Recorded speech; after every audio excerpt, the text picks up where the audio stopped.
There is nobody, no person who deserves your unexamined loyalty. Not a physician, not an educator, not a political pundit, not a politician. There is nobody who deserves your unexamined trust.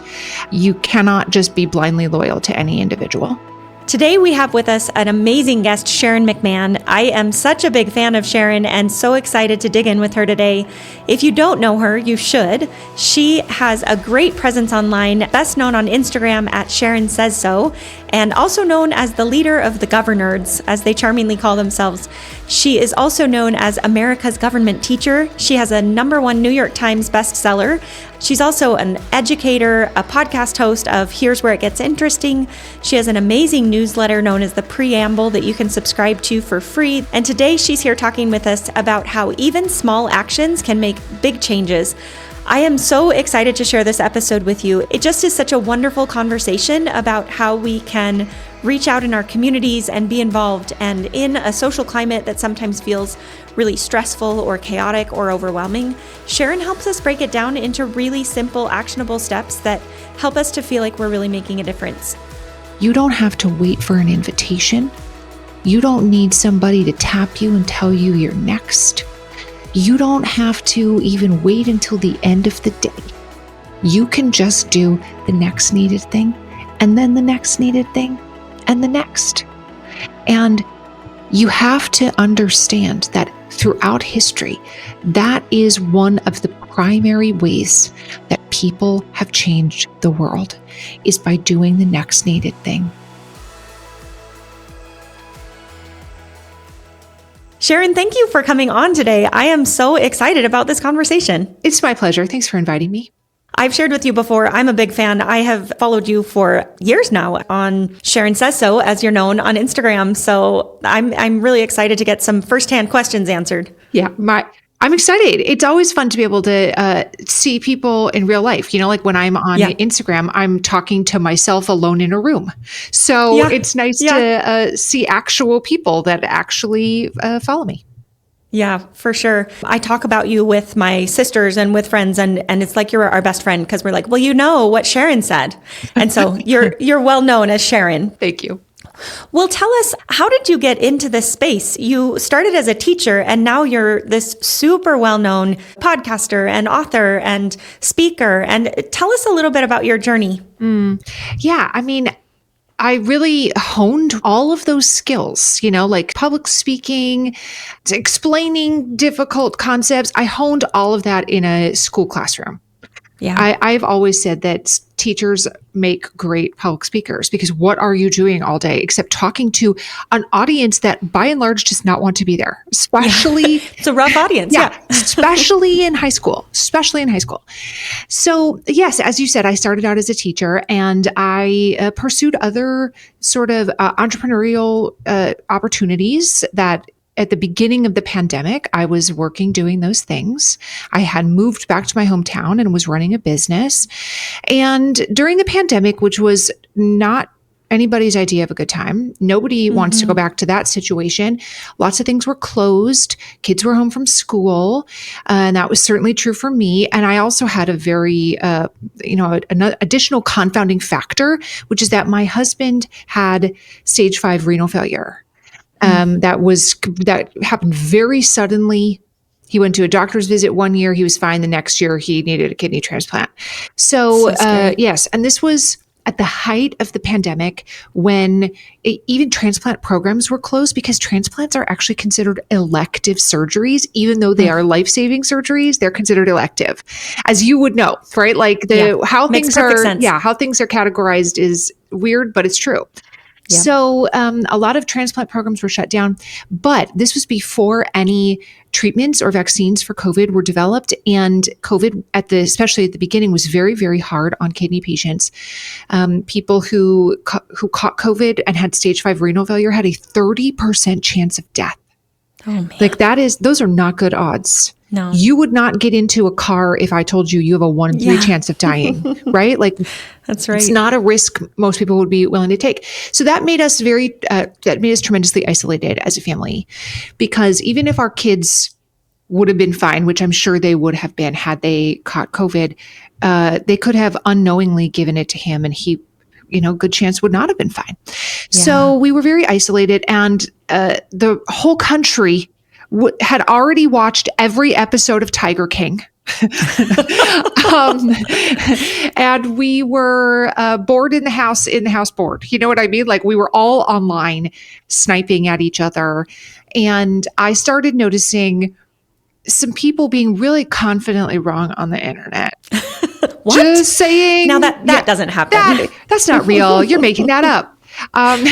Just literally making things up, but saying it in an authoritative voice so that it sounded believable. And I know that you know this from like a medical perspective too. People, if you just say it in an authoritative voice, people will believe you. If you say it often enough, people will start to believe you. And they were saying things like the Electoral College is a university that you can graduate from. That's just not real. You know what I mean? That's not a matter of opinion. That's not a like, who should you vote for type situation. That's just not real. There's no Electoral College University. So fun fact, I actually told this story to the Idaho Secretary of State about the Electoral College thing. And he thought it was so funny that he mailed me a diploma from the Idaho Electoral College. Oh, congratulations. I have it behind me. You can't see it right now. But yeah, so now I am one of two graduates. Me and the Idaho Secretary of State were the two graduates of the Idaho Electoral College. Oh, that's amazing. What a privilege. It's a big privilege. So I started making some little nonpartisan explainer videos about things like how the Electoral College worked. And long story short, they started becoming popular. And I started getting requests to appear on lots of local news stations and local radio stations to explain, how things were going to unfold in the run up to the 2020 election. And the rest is history. Oh, and it's such good history. I think one of the things that I appreciate most, and I'm sure most of the people who follow you appreciate most, is that you do take such a middle ground. You're not afraid of nuance, where so many people want to speak in the black and white, and so many people want to speak to the extreme, either for their own benefit or just because that's the way that social media and media thrives, right? Is by talking in the extremes. And you're so willing to say, hold on, let's not talk in extremes. Let's understand the nuance. How do you help people to get to that place when so much of the vocal world is saying, no, go to the extremes. Mm-hmm. But so much of us as average Americans are a little uncomfortable with the extremes. Mm-hmm. It's a great question because the extreme rhetoric on either side actually is not particularly helpful in the world of public policy. It's very helpful if your goal is clicks. Mm-hmm. It's not helpful to actually get things done, right? Mm-hmm. The idea that, most Americans agree with the idea that the United States immigration system is broken. It is broken. There is nobody with any knowledge of the system that would disagree with that statement. Now, what we should do to fix it is a different question, right? But we can hold the tension of America is a nation of immigrants. We need to streamline the system. We need to make it not cost so much money and take so long for people to come here legally. We need to make it so that the backlog is not 10 years. Do you know that some people wait 10 years for an initial hearing in an immigration court? That's crazy. An initial hearing. So that's ridiculous. Nobody thinks it should take 10 years. 10 years. I mean, if you really stop and think about that, that's like a major portion of your life just waiting for an appointment date. One appointment. Exactly. Yeah. What if I needed a medical appointment and it was like, in 10 years, we'll get you in for an initial consult. We're not even going to make a decision at that appointment. Yeah. We're going to just see you absurd. For the first time. It's an intake appointment, essentially. And that's an average wait time in some places. That's not even an outlier amount. So everyone agrees that's ridiculous. That should not be happening. So why can't we make a system?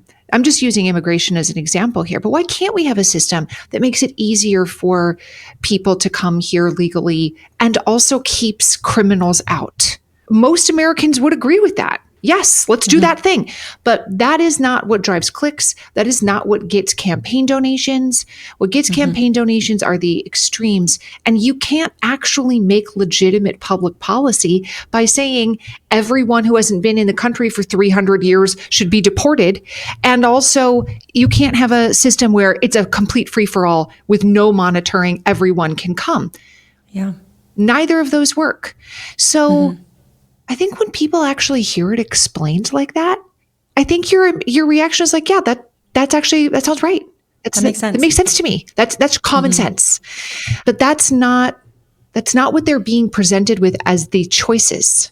So I am always trying to help people understand.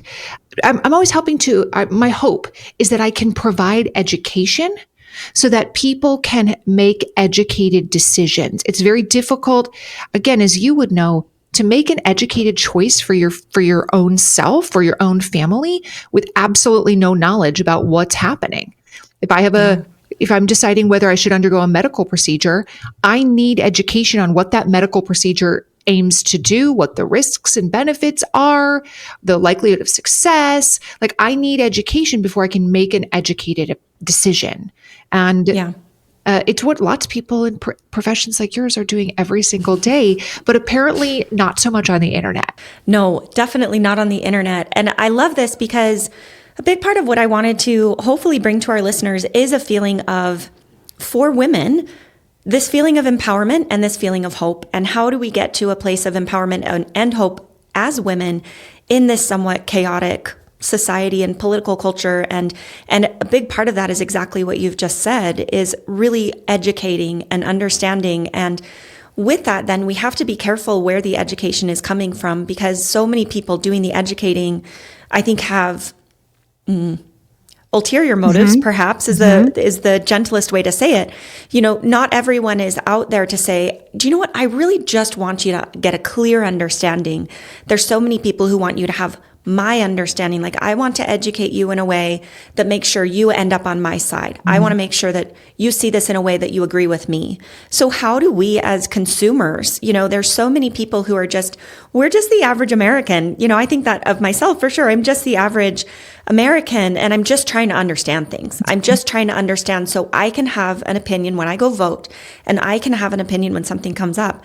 How do we screen that? How do we make sure that the information we're getting is coming from the right direction, that it's not just trying to sway us to a side? Yeah, it's a great question. And I know lots of people, lots of really well-educated professionals are trying to deal with this issue in every single field, in the medical field, in the political space. Pick an area, and people are like, people need education so that the actions they take in the real world are rooted in reality, because the repercussions of consuming nothing but disinformation, the real world repercussions in whatever field it is, impact all of us. They impact all of us. So I think one of the things that's important to think about is understanding, number one, that there is nobody, no person who deserves your unexamined loyalty. There is no person who deserves your unexamined loyalty. Not a physician, not an educator, not a political pundit, not a politician. There is nobody who deserves your unexamined trust. And and that includes me. I encourage people all the time, go ahead and fact check me. Go ahead and look that up, confirm I'm telling you the correct information, then we can move on from here. I don't want you to assume that everything that comes out of my mouth is true. I want you to check for yourself. That's actually an incredibly important life skill that we can all carry forward with us. So first of all, understanding you cannot just be blindly loyal to any individual. And I just want to stop you there, because I just want you to shout that from the rooftops, not just in politics and in media and in news, but like you mentioned, in healthcare. And it's such a good example. You know, I think a lot of women can relate to that idea of being suppressed in the medical system, you know, of saying like, hey, I think I might have PCOS, or I think I might have something else. And their doctor says, no, I know. Don't Google it. Like, you came in with this Google information. Like, I'm the doctor. I know. And so, like you just said, to not give that doctor the full loyalty to do the work for yourself and to trust yourself. And we can expand that then to politics and to media and to history and to making a difference in your community, is you decide for yourself. And we need individuals to be in tune with themselves.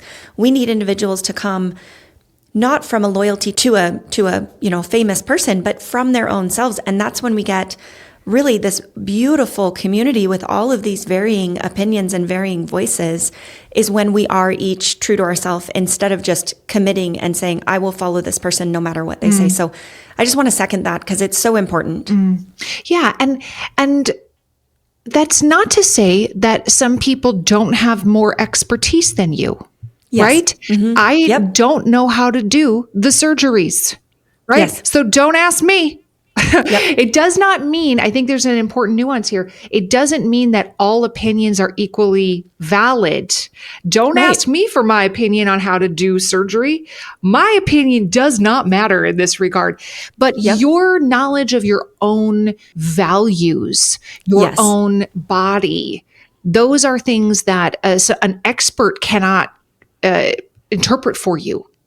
Your own values, your own, like you were giving the example of PCOS. If you know something is wrong, you cannot just let somebody pat you on the head and be like, you're good. If you know deep down something is, there's millions of stories of people like that, right? And so the same thing is true when it comes to politics. Don't let somebody pat you on the head and say, everything's fine. Just look over here. Don't pay no attention to the man behind the curtain. Yeah, I got this. Don't worry about it. Yes. I'll take care of it, little girl. Yes. Yeah. Don't pay no attention to the man behind the curtain. Don't ask any questions. That's a great recipe for how you get the wool pulled over your eyes. Now, but listen, I have 4 kids. My time is limited, as is everybody who's listening to this. I don't have unlimited time to spend all day fact checking people I see on the internet. Nor do I also don't have the expertise to fact check everything I see. I can't fact check whether it's better to use a certain blade of scalpel. How do I know? Do you know what I mean? So I'm acknowledging that there are limitations to our ability to do our own research. But what you would tell somebody, a patient, to do if they want to make sure they're making their own decision is get a second opinion, right? Get a second opinion. Get a third opinion if you need to. No human is infallible. Your training might have, you might have a lot of training in a really unique field that allows you to quickly diagnose something that your colleagues maybe have never seen in their career, right? So getting a second opinion is actually a good idea in some cases. And the same is true when it comes to understanding what's happening in the world. Don't just listen to me. Get some second opinions, right? Find other reputable places, not random sketchy blinking cat websites,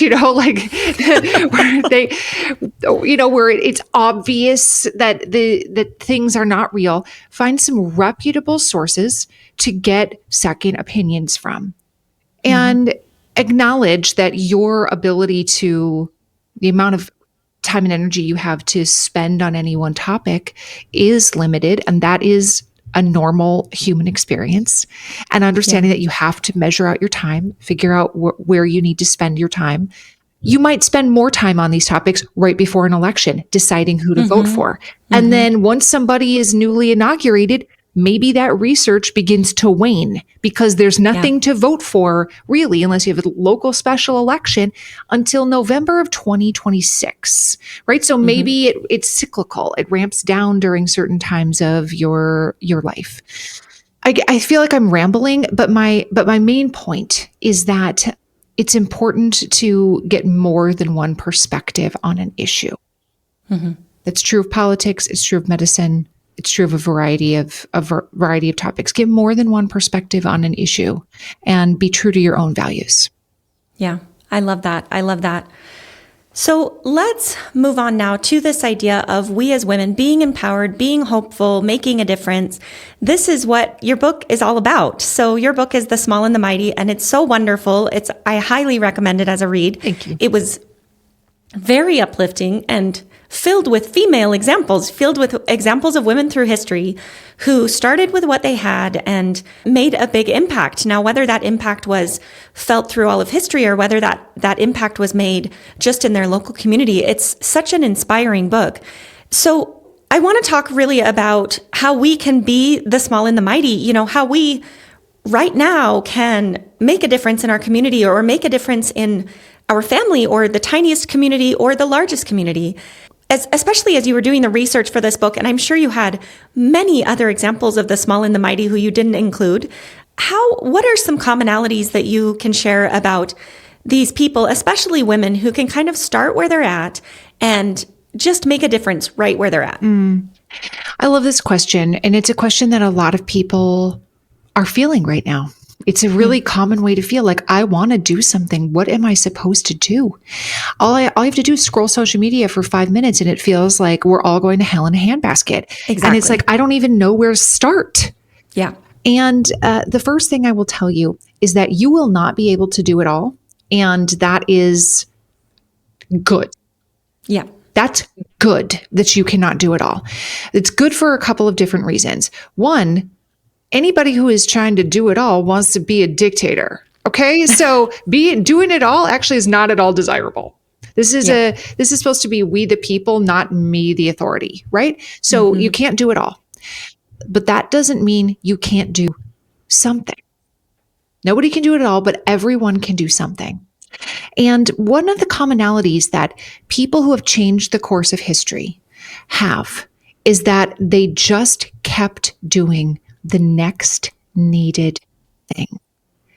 Some people, I would say, in fact, even most people, did not write out some giant business plan. They did not set out of like, in 10 years, I'm going to have impact to 20,000 people. They just kept doing the next needed thing in front of them. And over time, they found that their knowledge and their capacity grew, and their community that they were able to impact grew over time. So the idea of doing what you can where you are with the resources available to you is an important mindset shift, in my opinion. Because we cannot do it all, and it's not desirable for any single one of us to do it all, what we can take action to do is something in our immediate sphere of influence. Do for one person what you wish you could do for everyone. As a longtime teacher, I care a lot about children. I care a lot about childhood poverty. If we wanted to radically change the United States of America, it would be unrecognizable in 25 years, we would throw all of our eggs at childhood poverty. The health outcomes, the educational outcomes, the list, the crime outcomes, the list of what would be radically transformed if we worked hard at eliminating childhood poverty. I can't even begin to tell you how big of an impact that would make. However, I don't have the governmental power to pull the trigger on huge sweeping social programs to impact childhood poverty. I'm not an elected official. I don't have untold billions of dollars with which I could address, say, food insecurity for children. I'm a normal person who lives on a dirt road. What I do have is a larger than average social media platform, and I work every day to use that platform for good. And so I am always looking for ways, like, how can I do for one person what I wish I could do for everyone?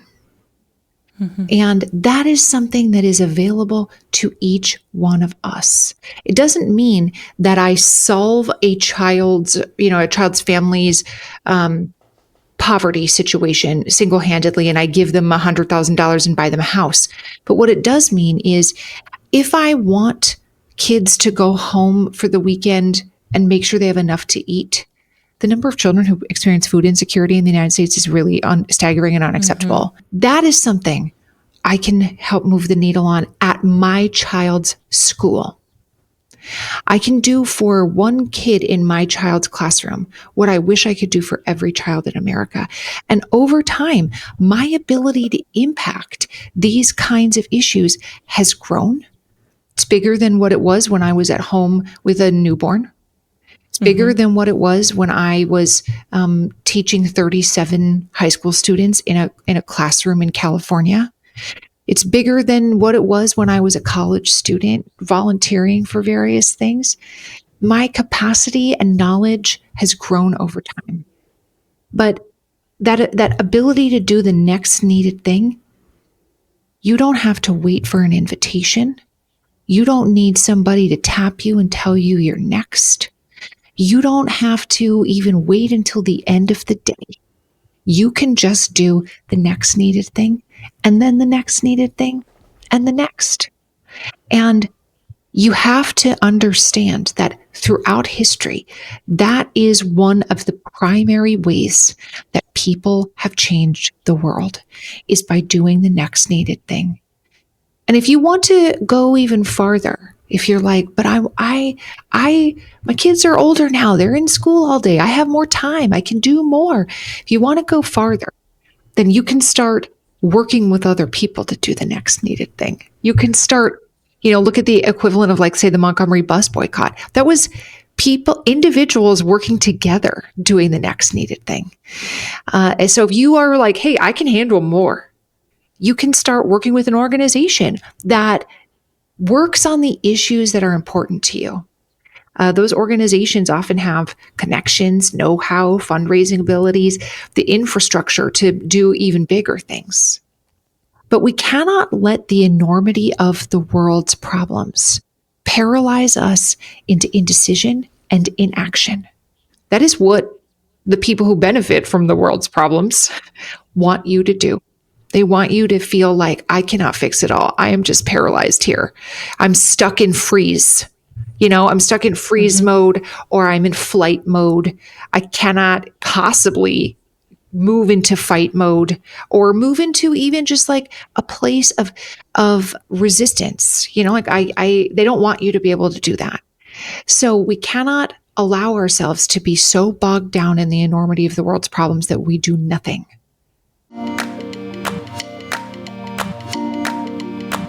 Hey friends, I have something really exciting to share. Uplift for Her will be at the upcoming Be Healthy Utah Conference on April 11th and 12th. We'll have a booth where you can stop by and meet our team, and I'll also get to be one of their expert speakers on Saturday, April 12th. I would love to see you there and meet you in person. I've loved going to this conference. It's packed full of vendors, all focused on integrative health and wellness. There are always really great speakers, fun freebies, and lots of new brands to discover. And here's something special we're doing just for you. We're offering an exclusive discount on labs and lab reviews, but only for attendees at the show. Plus, stop by our booth and enter to win one of our amazing wellness gift baskets, each valued at over $200. Most of all, this is your chance to connect, learn, and have fun with a like-minded community. Mark your calendar, grab your tickets, and come say hi. We can't wait to see you at Be Healthy Utah at the Mountain America Expo Center in Sandy, Utah on April 11th and 12th. Tickets available on BeHealthyUtah.com. I love all of this so much. And there's a couple things that I want to follow up and ask you some questions about from a geeking out neuroscience moment. It's really interesting because the brain can't be in fight or flight and solve math at the same time. It can't be in fight or flight, anger, the world's going to hell in a handbasket, like you mentioned, and then come up with nice things to do. The brain's incapable. And so that is exactly what the media and the inflammatory side of history will say, of people want us to stay in. One of the things that I love you said is, if we do have a little more time, and from your book, there was one part in your book that talked about these meetings, right? Women met in clubs and meetings, and they ended up accomplishing so many good things through these club meetings. Yeah. Clubs. Yeah. And they weren't even big, fancy, formal clubs. They were just random gatherings, it sounds like. You mentioned they established a juvenile court system, organized kindergartens and playgrounds. They fought for labor laws and women's suffrage. Will you just talk about that a little bit more of like, what is our equivalent now? Because I think sometimes it's a set organization like the PTA or, something that has an infrastructure and a leadership, and sometimes it's not. Will you give us some ideas of just that? There's so much power in gathering. And I think it's a big problem right now because we're all just on social media. Yeah. We're all just one to screen. We're so afraid to talk to our neighbors about anything political. Because if you say one thing, someone's going to assume that you're in this camp. And if you say something else, they're going to assume that everything you believe is in this camp. How do we gather and begin to have these conversations where we can find this shared ground and accomplish good things, but also just feel hope that like, hey, someone's on my side. Like someone believes the same thing that I do. Yeah, I think the existence of clubs when it comes to women's history is a really overlooked part of history. And it's so interesting to me that a number of the women, in fact, at least 3 or 4 of the women in the book that I profile were what they referred to as club women. So if people who are listening are not familiar, during the sort of progressive era of the United States, towards the end of the 19th century and rolling over into the turn of the 20th century, where women had very little political power. They had not been given the ability to vote in most places yet. Women's primary mode of civic engagement was in clubs. And there were clubs of all different types. They could be referred to today as an affinity group. Latina women of Southern California, or the Women's Christian Temperance Union was a popular club during the time. There were, all different types of clubs that people could belong to. They would publish a little notice in the newspaper saying the WCTU is meeting Tuesday at 11 and the First Presbyterian Church. And, you could go to these little meetings and you would have coffee and probably eat a little pastry of some kind and talk to some of your neighbors and talk about some of these issues that matter to you. And this was how women passed information to each other because they did not have access to the traditional political organizing that actually would move the needle. This was how women organized. And I also talk in the book about how there were over 30 different clubs that participated in the effort to get women's suffrage in the state of Oregon. And they were Jewish groups and Asian American groups and, Christian groups and all different types. They were not all religious, all different types of groups who certainly would have differed in many ways, had different political beliefs about a variety of things, but they all cared about one issue, which is women's suffrage. Yeah. And they were willing to come together on that issue. So I think we're sleeping on small group meetings. Yeah. We certainly can, but we don't necessarily need to think about like the Million Mom March when we're talking about groups. That's one way to do it. It's not the only way to do it. You can literally go to your neighborhood Facebook page and say, I am forming a Moms of Preschoolers group, and it's going to be at the library at, blah, blah, blah. Pick anything that interests you. I love to like knit and do needle crafts and old lady stuff like that. I would love to go to a group that was like, let's get together and eat bars and do craft. Any kind of bar. Bars and knitting. And we'll organize from there. I would sign up for that. You know what I mean? That also helps fill in our need for community. Exactly.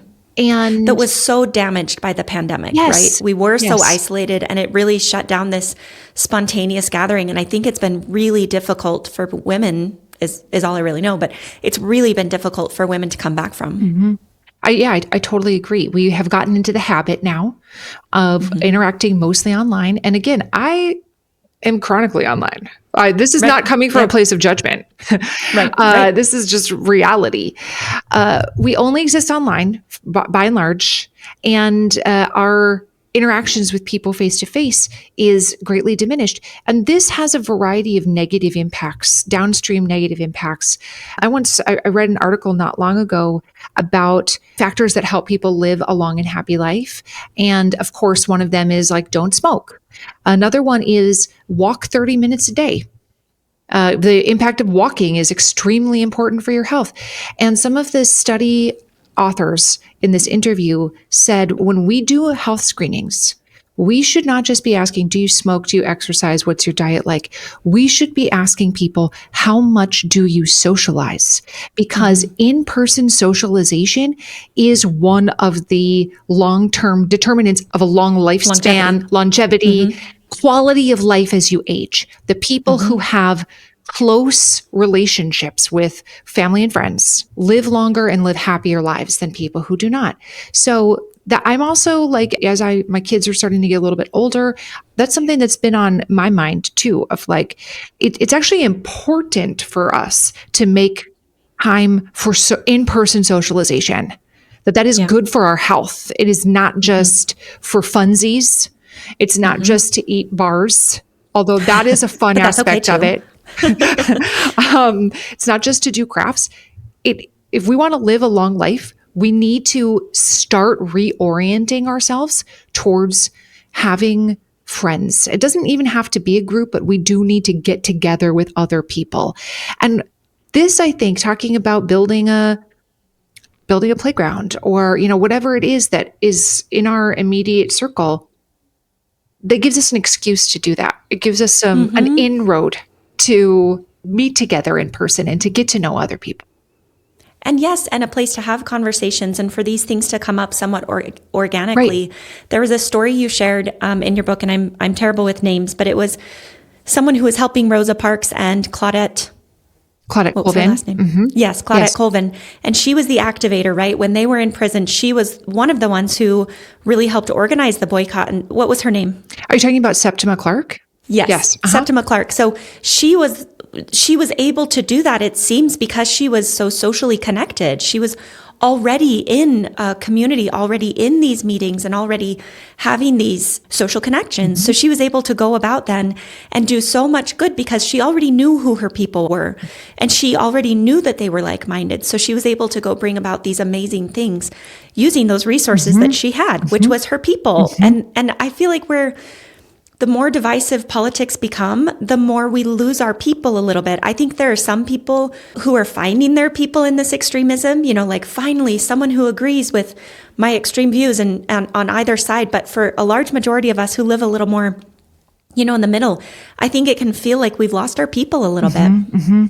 I agree. And I hear that from so many people where there are, I would even estimate that the majority of Americans feel in this moment a bit politically homeless. Like, I cannot co-sign everything that's happening with this candidate or this leader or that leader.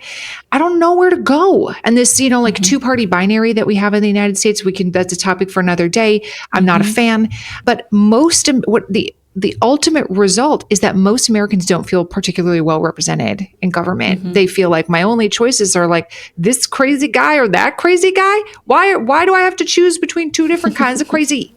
Why is that the option? They feel like that is not me.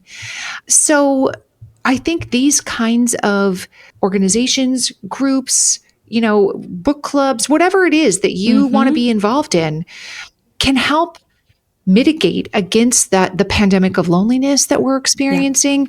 It can also help us feel more hope because we can work together to do something as opposed to sit at our house and doom scroll, which does not lead to positive outcomes. No hope. Very little hope comes from doom scrolling. Yeah. And no positive health outcomes either. Well, that's also true. Yes, that's also true. I'll support that. One of the questions that speaking of social media that comes up is, one of the thoughts that I've had that I want to hear your thoughts on is, I don't think that the human brain and soul was really meant to be this aware of the number of terrible things that are happening around the world. And you can spend an hour on social media and be acutely aware with images and with, firsthand account almost of many, many, many terrible things that are happening in the world.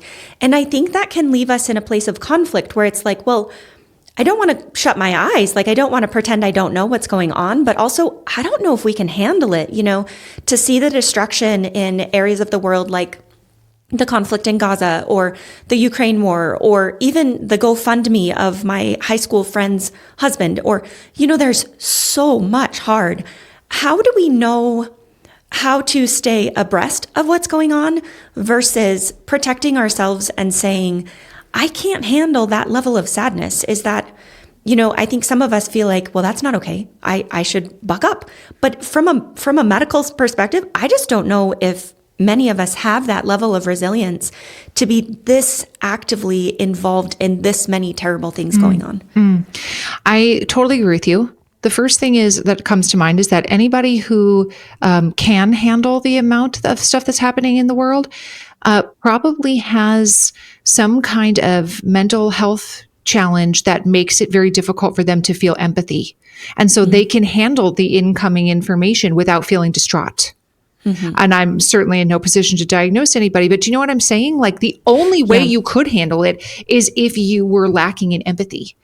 And or become numb over time. Yes. So apathetic where you're like, I just don't care anymore. Another person died. Yeah. And you do see the effects of that, when people are fighting in wars, like over time, they just, you have no choice. Desensitized to it. Yes. Most of us want to view ourselves as people with empathy, people who care about our communities. And so it's very understandable why we would want to pay attention to everything that is happening in the world. Why would I not care about your cousin's baby with cancer? Of course I would care about that, right? Yeah. So it's very understandable. The second thing is I agree with you that our brains have not evolved to be able to handle the incoming amount of stimuli, to process it meaningfully, and then to act on it in a meaningful way. We do not have the capacity to do that. Humans have always lived in interconnected, interdependent communities. It's the only way humanity has gotten where it is. And today, our version of this interconnected, interdependent community, we think the community is the world or the country, right? That has never been anyone's view of what interdependent community looks like. It has always been people in your immediate vicinity. It could have meant your family. It could have meant people in your town. And the evolution of that is a different story, but I'm very interested in that. That's always something that like pings something in my brain. But your community is supposed to be your primary place of action. And that does not mean, turn a blind eye to the suffering in the Middle East or turn a blind eye to the floods in whatever state. It doesn't mean turn a blind eye and don't care about those people. But when the problems of the world seem too big, I think it's important to make the world a little smaller. And when it seems like I care so much about childhood poverty, but I can't fix all the childhood poverty in inner city, fill in the blank. What we can do is look around our own community. And some of us live in Los Angeles, where the city that we live in is millions and millions of people. And so maybe your community needs to be even smaller. Maybe it needs to be the people in your children's school. Maybe it needs to be smaller than that. Maybe it needs to be the children in your child's classroom. Maybe it needs to be, when the problem seems too massive, make the problem smaller by shrinking down how you define community. And that's not to say don't vote for policies that care about other people's children. I'm not saying any of those things, but our ability to impact is greatest in our own communities. We can see the results of what we're doing, and that gives us hope. We can see a positive vision for the future with the faces in front of us, as opposed to a theoretical, hypothetical mass of faces that people you don't know. Yeah. So think about ways that you can make your community smaller and understand that maybe in the future, your capacity will expand. It doesn't mean you have to stay in this small community forever. And then in terms of like how to stay informed without getting overwhelmed, the first thing I would tell you is if you find yourself becoming so overwhelmed with the happenings of the world that it is putting you into this sort of fight or flight mode where you can't make positive change, like you just mentioned. I can't do good things when my nervous system is this activated. Yeah. Unfollow those accounts on social media. That's the first thing I will tell you. If somebody is like, every time you read their content, even if you like the content, even if you're like, I love what they have to say, but I can't handle it. Unfollowing is not saying I hate you. That's not what you're saying. And maybe in the future, you can refollow them again if you choose to. Unfollow them so it decreases the amount of things that you're seeing on social media. You can train your algorithm to show you things that you want to see. 95% of what I see on Instagram is animal videos. And that is not an exaggeration. I work in the politics and news space. I hardly follow anyone who works in politics and news on social media. Because I don't need more of it. I live and breathe this every day. I don't need more. So what I need more of is like people doing really pretty art projects and doing little paintings and planting gardens. And I need ducklings and I need owls and whales and puppies and all those kinds of things. I need things that are calming to my central nervous system. Now, what you find fascinating might be different, and that's great. But start unfollowing people and train your algorithm to show you things you want to see. Stop clicking on rage-baity content. Because it's the rage, yeah. They want to inflame you. They want to make you mad. And I think even if you're not mad at them, you're mad with them. Right. It's still really dysregulating. So know enough, but I think we follow more and more and more people who are really ragey, who are raging after the same things we're raging after. And now I spend an hour scrolling about people who are mad about the same things I'm mad about. And what good comes of that? What good has come of that? Right. Nothing. I like to tell people that arguing on the internet is not activism. Right. That feeling angry, we think that being in an activated nervous state, like our nervous system being activated, we think that means we're doing something about whatever it is. Well, I felt really mad about it. And your brain is telling you that your heightened emotions are having an impact. When in reality, that's not true. I can sit at home in my office feeling super angry about something for 3 hours, and ultimately nothing has changed. No children went to bed with food. The water in my hometown isn't cleaner. Like nothing positive happened by and large. I'm not saying that there can be no education or anything like that, but by and large, you just feeling mad doesn't move the needle on anything important. Imagine if the people who organized the Montgomery bus boycott just stayed mad. Yeah, they just sat around and talked about how mad they were. They sat around and talked about how mad they were, and they didn't actually take real world action. So stop wasting your time feeling rage. The antidote to despair is action. Start doing something small. If you feel like if I unfollow all of this content on social media, if you feel like I will not be informed enough, I would highly suggest signing up for a couple of newsletters or news digests that are emailed to you at the beginning and end of the day from reputable organizations, where you can read the headlines and click on a story if you choose to, as opposed to being involuntarily inundated with it on social media or when you turn on the television.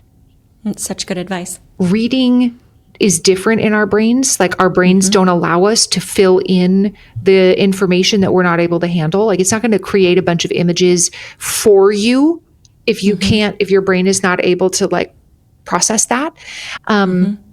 Whereas you're forced to be confronted with it when you're looking at the pictures on social media. Yeah. That's such good advice. Because also we all have experienced the time that you open social media to go see the news and then 2 hours later you don't know what happened. You've just been shown a bunch of other things and you've gone down rabbit holes and all of that.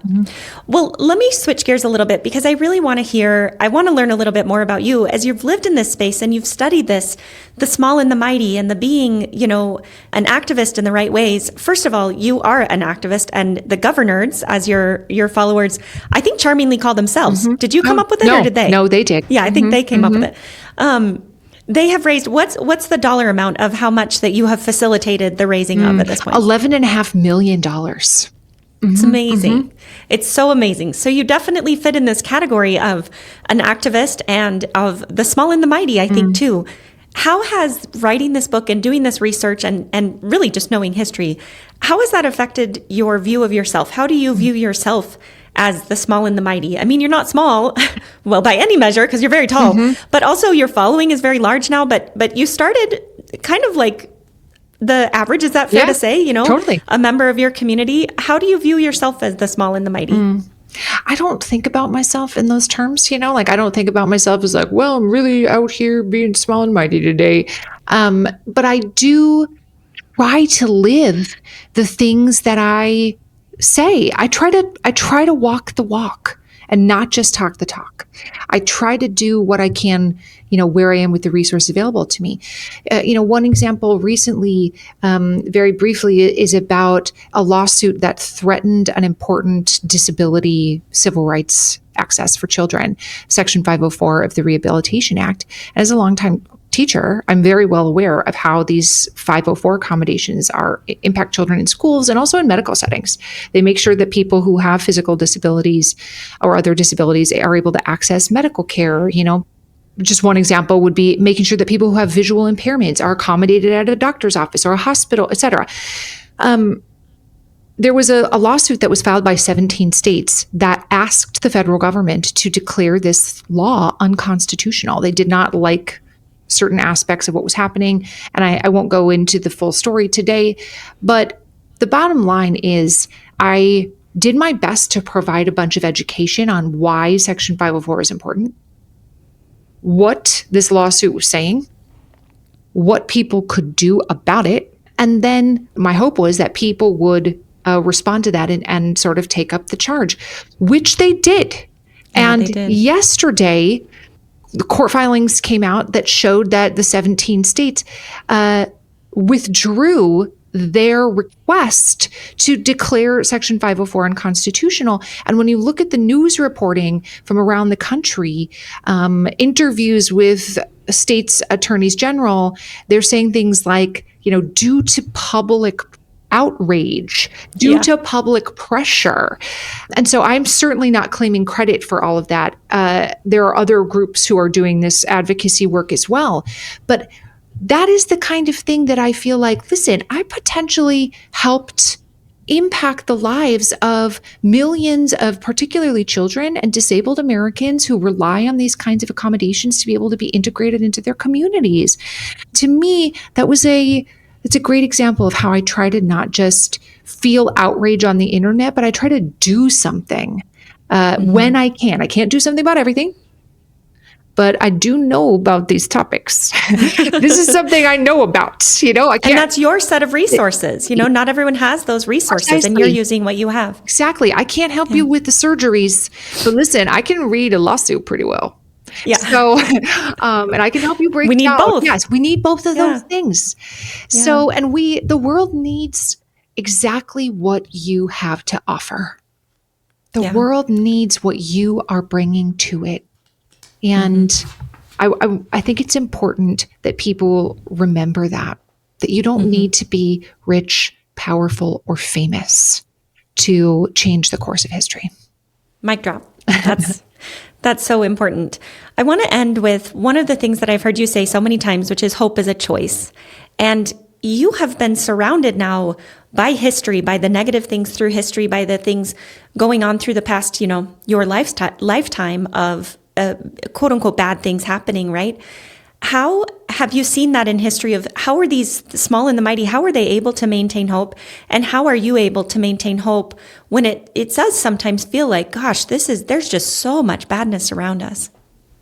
I think I don't know where this comes from, and I someday may want to look into studying where this comes from, but we have come to believe something that our ancestors did not, which is that hope is a feeling that we will experience, that if we just wait long enough, hope will just fly in the window and sit on our shoulder. That one day we'll wake up and the skies will be blue and my life will be easier. And the fact that most often that isn't true leads us to feel more and more and more discouraged. Now, sometimes, yes, we feel hope based on external circumstances where we're like, oh my gosh, we're going to win this game. I feel so hopeful about it.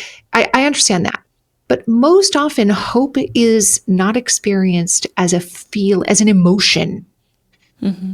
Our ancestors, and by ancestors, I mean Americans who came before us, who changed the course of history in a positive way.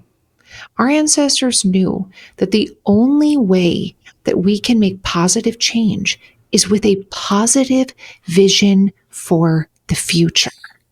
Mm-hmm. And that positive vision for the future is the choice to have hope. It is the choice to believe that despite all evidence to the contrary, I still choose to act as though what I do makes a difference. I still choose to believe that who I am makes a difference. I choose to believe that who I am becoming makes a difference. I'm not waiting for somebody else to tell me that I'm making a difference or that I'm important or what I think or say matters. I am choosing to act as though who I am and what I do makes a difference because it does. And we can all think of somebody in our lives who have made a tremendous difference for us that maybe don't even know it. We can all think back to a specific teacher in school where we were like, I just loved Mrs. Smith. She was so nice to me and she made me feel like I could write anything. And that teacher probably has no idea. We can think of a million examples in our own lives of people who have made a difference for us. And they unknowingly changed the course of history by making a difference in one person's life. You would not be the person you are without them. And history would not be the same without you being the person that you are. So when I say that hope is a choice, it doesn't mean that you choose to feel an emotion. It does not mean like, I choose happiness, right? Mm-hmm. It's not, I choose to be angry right now.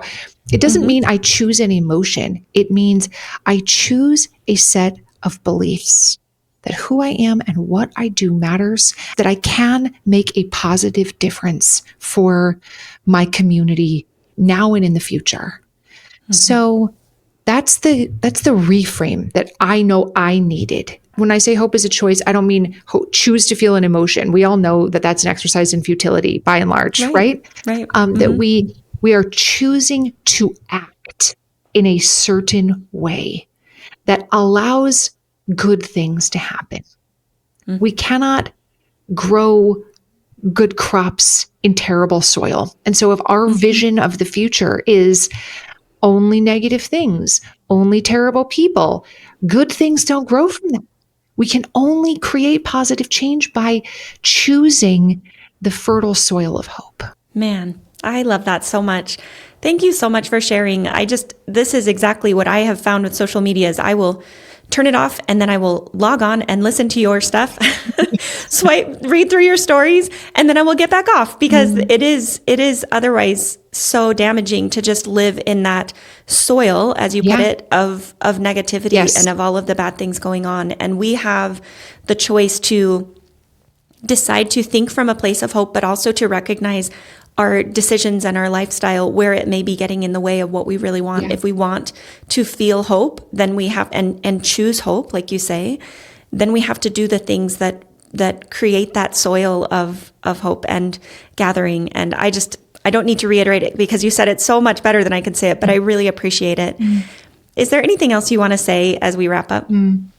I think something that maybe would have helped me, especially when I had younger kids and I was feeling overwhelmed by what was happening in the world, is the world is not made better because you feel angry all of the time. Or anxious. Or depressed.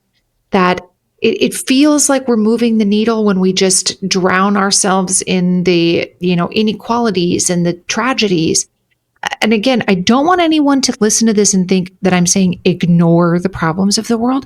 I want people to know that you are not making the world a better place by feeling so overburdened by anxiety and anger that you become non-functional. That is not how to make the world a better place. It is not just okay. It's a good thing for you to experience joy and laughter and community and to celebrate holidays and to celebrate your milestones and accomplishments. Sometimes I feel like women don't want to give themselves permission to feel any level of happiness or contentment or joy given the state of the world. That it feels like anger is solidarity. That's how it feels. Like if I'm paying attention, I'm going to be outraged. And I do understand where that belief comes from, but you cannot live in outrage and hope to change the world for the better. Yeah. Thank you so much for that. Well, leave us with where we can find you. You've got an amazing newsletter, The Preamble. You've got your podcast. You've got an amazing book. You've got your social media. Tell us where to find you. If you go to SharonMcMahon.com, everything is linked there, but I'm on social media at Sharon Says So. My newsletter is thepreamble.com. My podcast is Here's Where It Gets Interesting, and everything's linked on the website. Thank you so much for tuning in to today's episode. A huge thank you to our guest for sharing their insights and time with us. We are grateful for the incredible support from our sponsors and to all of you listening. We couldn't do this without you. If you enjoyed this episode, please consider subscribing on your favorite platform. You can find us on our website, upliftforher.com, YouTube, Apple Podcasts, Spotify, or wherever you love to listen. And if you found value here today, please share this episode with someone who would benefit from it. Leave us a comment or give us a review. It really helps us reach more listeners like you. Thank you for being part of our community. Stay tuned for our next episode. Lastly, this information is for educational purposes only and not intended to be medical advice.